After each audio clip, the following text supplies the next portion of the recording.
தமிழக வெற்றிக் கழக தலைவர் விஜய்க்கு வழங்கப்பட்ட மத்திய அரசின் Y பிரிவு பாதுகாப்பின் நிலை என்ன? விவரங்களோடு இணைகிறார் செய்தியாளர் சாலமன். வணக்கம் சாலமன். சமீபத்தில் மத்திய அரசு சார்பாக தாவேகா தலைவர் விஜய்க்கு Y பிரிவு பாதுகாப்பு வழங்கப்பட்டது. இருப்பினும் அவருடைய வீட்டில் மர்ம நபர் ஒருவர் செருப்பை வீசிய சம்பவம் மிகுந்த பரபரப்பை ஏற்படுத்தியது. தற்போது Y பிரிவு பாதுகாப்புடைய நிலை என்ன? விவரங்கள் என்ன? தமிழக வெற்றி கழகத்தின் 2ஆம் ஆண்டு கொண்டாட்ட நிகழ்ச்சியானது மகாபலிபுரத்தில் கோலாகலமாக நடைபெற்றது.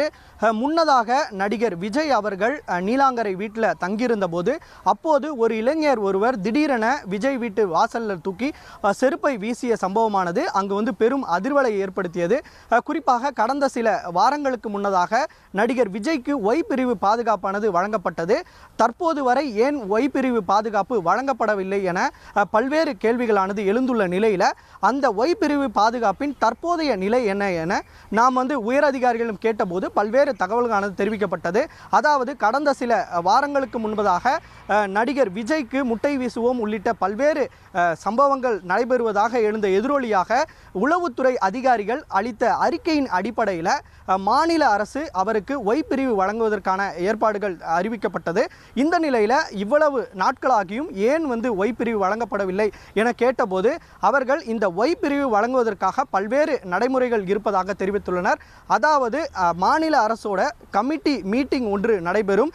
அதில் மாநில ஐஜிக்கள், மாநில டிஜிபி மற்றும் உளவுத்துறை டிஜிபிகள் என பல்வேறு நபர்கள் இதில் பங்கு கொள்வார்கள் எனவும் அந்த ரிவ்யூ மீட்டிங்கில் இவருக்கு அதாவது நடிகர் விஜய்க்கு என்ன மாதிரியான பாதுகாப்பு அம்சங்கள் தேவை, அவருக்கு உள்ள எந்த மாதிரியான சம்பவங்கள் நடைபெறும் என கூறப்பட்டது உள்ளிட்ட முழு தகவல்களையும் பெற்ற பின்பே அவருக்கு Y பிரிவு பாதுகாப்பானது வழங்கப்படும். இதுவரை தற்போது அந்த ரிவ்யூ மீட்டிங் ஆனது நடைபெறவில்லை என குறிப்பிடப்பட்டுள்ளது. இதே போலத்தான் இந்தியா முழுவதும் 22க்கும் மேற்பட்ட நபர்களுக்கு Y பிரிவு பாதுகாப்பானது அறிவிக்கப்பட்டது. அவர்களுக்கும் இதுவரை வழங்கப்படவில்லை. குறிப்பாக எஸ்பிஜி அதாவது பிரதமர் மோடி அவர்களுக்கு வழங்கப்பட்ட எஸ்பிஜியை தவிர்த்து மற்ற பிரிவுகள் பாதுகாப்புகள் வழங்கப்பட்டால் கூடிய விரைவில் நடைபெறாது. இதற்கு 1 மாதங்கள் டைம் எடுக்கும் எனவும் அவர்கள் குறிப்பிட்டுள்ளனர். அதன் பின்பாகவே இந்த ரிவ்யூ மீட்டிங் நடைபெறும் எனவும் இதற்காக எந்தவிதமான பாதுகாப்பு சிக்கலோ அதில் நடைமுறைப்படுத்துவதில் சிக்கல் எதுவும் ஏற்படவில்லை எனவும் உயரதிகாரிகள் தரப்பில் தெரிவிக்கப்பட்டுள்ளது. கூடிய விரைவில் இந்த ரிவ்யூ மீட்டிங் ஆனது நடைபெற்று அவருக்கு Y பிரிவு பாதுகாப்பானது வழங்கப்படும் எனவும் தெரிவிக்கப்பட்டுள்ளது.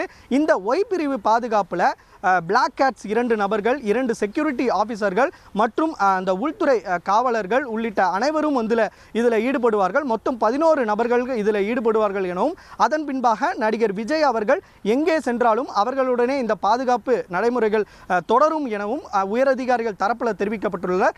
கூடிய விரைவில் இந்த ரிவ்யூ மீட்டிங் ஆனது நடைபெற்று அவருக்கு இந்த Y பிரிவு பாதுகாப்பானது வழங்கப்படும் எனவும் உயரதிகாரிகள் தரப்பில் ஒரு தகவல் தெரிவித்துள்ளனர். நன்றி சாலமன், உங்களுடைய விவரங்களுக்கு.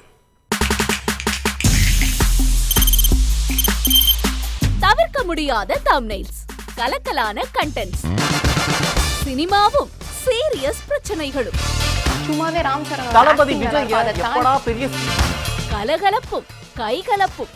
Me too, love you. Thank you so much. Mass ஏத்துறது theatre தெரிக்குதுனாலே ton தான். பிரேக்கே இல்லாமல் பிரேக்கிங் நியூஸ் சொல்லும் தந்தி டிவி ஆப். இன்ஸ்டா தலைமுறை வரை இறங்கி அடிக்கும் தந்தி டிவியின் டிஜிட்டல் எக்ஸ்க்ளூசிவ். பாடி காமிச்சிங்க. அது அதை விட மோசம். இல்ல பாடி காமிச்சிங்கன்னா அது இன்னும் வெரி பேட். தந்தி டிவி ஆப்பை இலவசமா டவுன்லோட் செய்யுங்க. ஃபாலோ பண்ணுங்க, சப்ஸ்கிரைப் பண்ணுங்க, என்ஜாய் பண்ணுங்க.